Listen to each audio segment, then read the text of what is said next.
Good morning, church family, and just want to welcome you again to morning meditations. Would like to take a few moments in the book of Proverbs.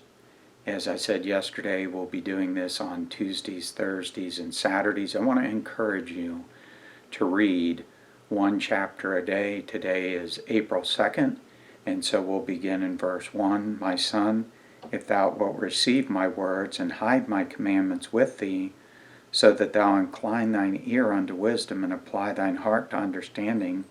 Yea, as thou criest after knowledge, and liftest up thy voice for understanding. If thou seekest her as silver, and searchest for her as hid treasure, then shalt thou understand the fear of the Lord, and find the knowledge of God.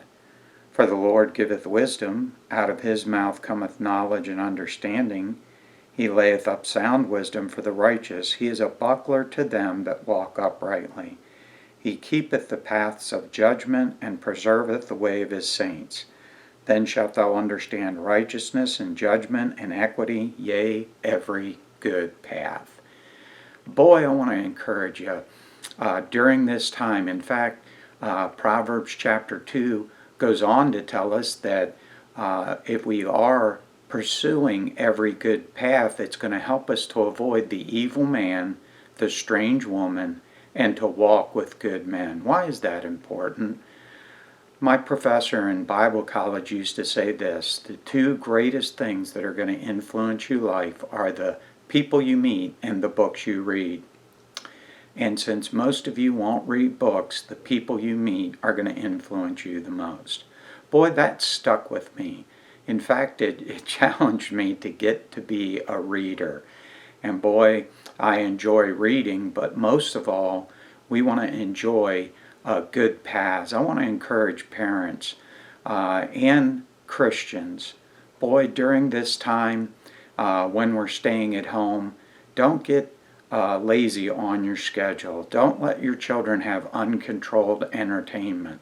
Don't let them walk with evil men and strange women, and learn the ways of the world and the words of the world and the things this world worships. Boy, get them to walk with good men. How can you do that? Read good Christian biographies, and also teach them to be scheduled. I know I mentioned that yesterday, but boy, if there's one thing I could get you to do during this time when we're off schedule, is get on schedule. Read the Word of God. You'll notice there in Proverbs 2, it says, searchest for wisdom and understanding as for hid treasure. Boy, you're not going to find anything in the Word of God just by surface scanning. You're going to have to learn how to mine the Word of God. Dig deep. I enjoy hunting. It's a hobby of mine. I grew up doing that.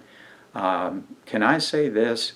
You have to learn how to scout. You've got to look for signs. You've got to look for different things, the bedding areas, the different habits that deer have, so you can be in the right place at the right time. And I want to encourage you, I think the Word of God teaches that. We need to be in the right place in the right time. We need to be on the path of righteousness. We need to be seeking the knowledge of God and the fear of the Lord. Boy, the fear of the Lord's not this trembling, cowering in a corner, but it is a humble respect in putting God in the right place. I'm afraid we treat God like a security guard at an amusement park. Boy, we just ignore him, and we think life, sometimes people get the idea life is all about what I can get out of it. No, it's humbling ourselves before a real and true God that loves us, wants the best for us, encourages us to seek that path. Boy, you ought to go through Proverbs and teach our families, teach ourselves. Boy, there are some evil men. There are some strange women.